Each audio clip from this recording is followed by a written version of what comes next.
Alice in Wonderland by Lewis Carroll. Chapter 2. The Pool of Tears. "Curiouser and curiouser," cried Alice. She was so much surprised that for the moment she quite forgot how to speak good English. "Now I'm opening out like the largest telescope that ever was. Goodbye, feet!" For when she looked down at her feet, they seemed to be almost out of sight. They were getting so far off. "Oh, my poor little feet! I wonder who will put on your shoes and stockings for you now, dears. I'm sure I shan't be able. I shall be a great deal too far off to trouble myself about you. You must manage the best way you can."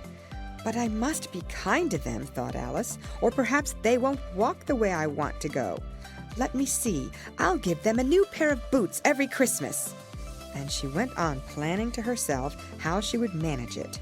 They must go by the carrier, she thought, and how funny it'll seem sending presents to one's own feet, and how odd the directions will look. "Alice's right foot, Esquire, hearthrug, near the fender, with Alice's love." Oh dear, what nonsense I'm talking! Just then her head struck against the roof of the hall. In fact, she was now more than 9 feet high, and she at once took up the little golden key and hurried off to the garden door. Poor Alice! It was as much as she could do, lying down on one side, to look through into the garden with one eye, but to get through was more hopeless than ever. She sat down and began to cry again. "You ought to be ashamed of yourself," said Alice. "A great girl like you," she might well say this, "to go on crying in this way. Stop this moment, I tell you." But she went on all the same, shedding gallons of tears until there was a large pool all round her, about 4 inches deep and reaching half down the hall. After a time she heard a little pattering of feet in the distance, and she hastily dried her eyes to see what was coming. It was the White Rabbit returning, splendidly dressed, with a pair of white kid gloves in one hand and a large fan in the other. He came trotting along in a great hurry, muttering to himself as he came, "Oh, the Duchess! Oh, won't she be savage if I've kept her waiting?" Alice felt so desperate that she was ready to ask help of anyone, so when the rabbit came near her, she began in a low, timid voice, "If you please, sir." The rabbit started violently, dropped the white kid gloves and the fan, and scurried away into the darkness as hard as he could go. Alice took up the fan and gloves, and as the hall was very hot, she kept fanning herself all the time she went on talking. "Dear, dear, how queer everything is today, and yesterday things went on just as usual. I wonder if I've been changed in the night. Let me think. Was I the same when I got up this morning? I almost think I can remember feeling a little different. But if I'm not the same, the next question is, who in the world am I? Ah, that's the great puzzle." And she began thinking over all the children she knew that were of the same age as herself, to see if she could have been changed for any of them. "I'm sure I'm not Ada," she said, "for her hair goes in such long ringlets, and mine doesn't go in ringlets at all. And I'm sure I can't be Mabel, for I know all sorts of things, and she knows such a very little. Besides, she's she, and I'm I, and oh dear, how puzzling it all is. I'll try if I know all the things I used to know. Let me see. 4 times 5 is 12, and 4 times 6 is 13, and 4 times 7 is... oh dear, I shall never get to 20 at that rate. However, the multiplication table doesn't signify. Let's try geography. London is the capital of Paris, and Paris is the capital of Rome, and Rome... No, that's all wrong, I'm certain. I must have been changed for Mabel.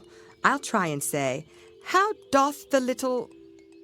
And she crossed her hands on her lap as if she were saying lessons, and began to repeat it, but her voice sounded hoarse and strange, and the words did not come the same as they used to do. How doth the little crocodile improve his shining tail, and pour the waters of the Nile on every golden scale? How cheerfully he seems to grin, how neatly spread his claws, and welcome little fishies in with gently smiling jaws." "I'm sure those are not the right words," said poor Alice, and her eyes filled with tears again as she went on.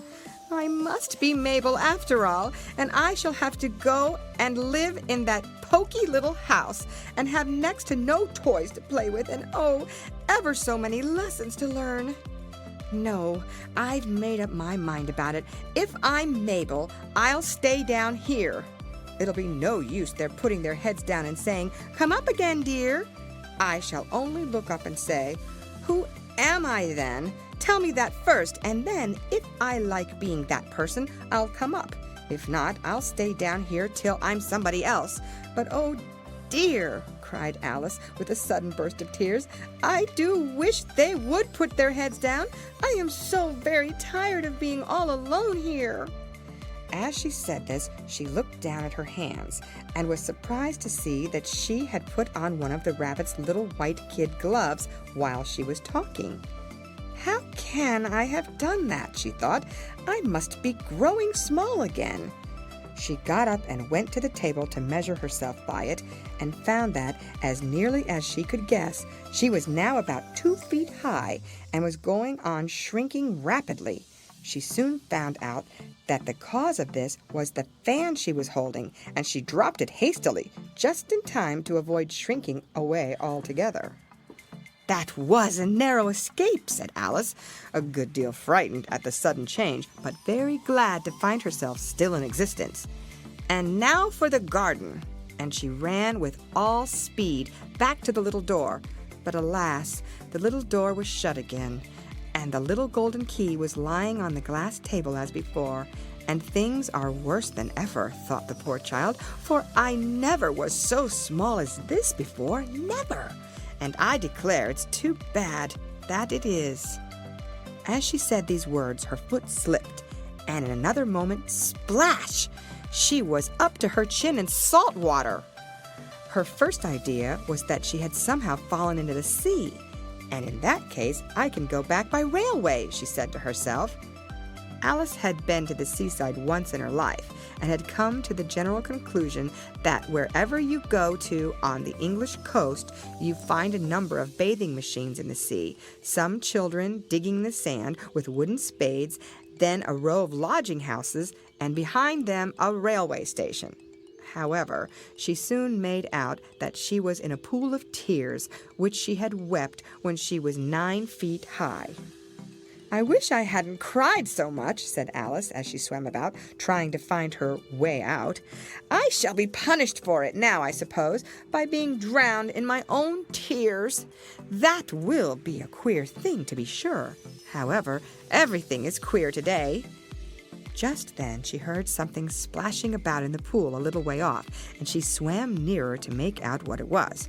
At first she thought it must be a walrus or hippopotamus, but then she remembered how small she was now, and she soon made out that it was only a mouse that had slipped in like herself. Would it be of any use now, thought Alice, to speak to this mouse?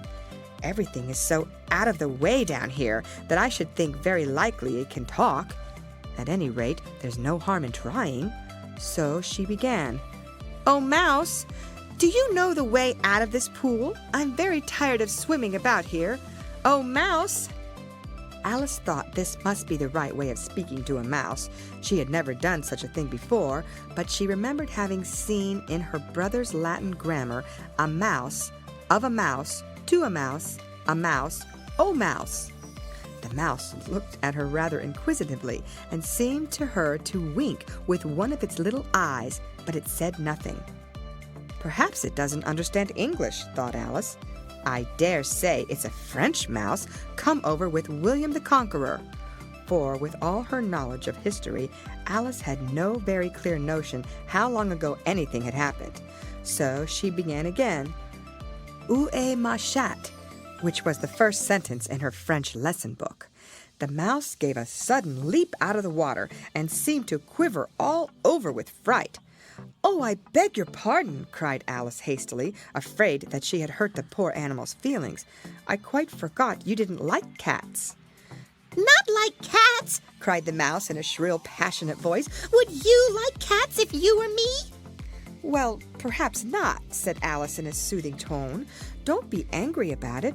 And yet I wish I could show you our cat Dinah. I think you'd take a fancy to cats if you could only see her. She is such a dear, quiet thing."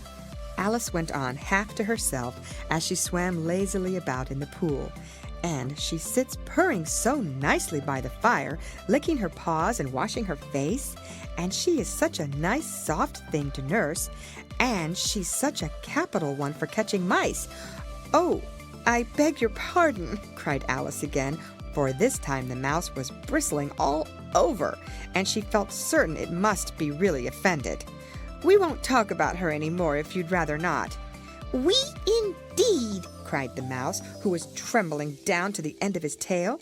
"As if I would talk on such a subject! Our family always hated cats, nasty, low, vulgar things. Don't let me hear the name again." "I won't indeed," said Alice, in a great hurry to change the subject of conversation. Are you fond of dogs?" The mouse did not answer, so Alice went on eagerly. "There is such a nice little dog near our house, I should like to show you. A little bright-eyed terrier, you know, with, oh, such long, curly brown hair, and it'll fetch things when you throw them, and it'll sit up and beg for its dinner, and all sorts of things. I can't remember half of them, and it belongs to a farmer, you know, and he says it's so useful, it's worth £100. He says it kills all the rats, and—" "Oh, dear!" cried Alice in a sorrowful tone. "I'm afraid I've offended it again." For the mouse was swimming away from her as hard as it could go and making quite a commotion in the pool as it went. So she called softly after it, "Mouse dear, do come back again, and we won't talk about cats or dogs either if you don't like them." When the mouse heard this, it turned round and swam slowly back to her. Its face was quite pale with passion, Alice thought, and it said in a low, trembling voice, "Let us get to the shore, and then I'll tell you my history, and you'll understand why it is I hate cats and dogs." It was high time to go, for the pool was getting quite crowded with the birds and animals that had fallen into it. There were a duck and a dodo, a lory and an eaglet, and several other curious creatures. Alice led the way, and the whole party swam to the shore. End of chapter.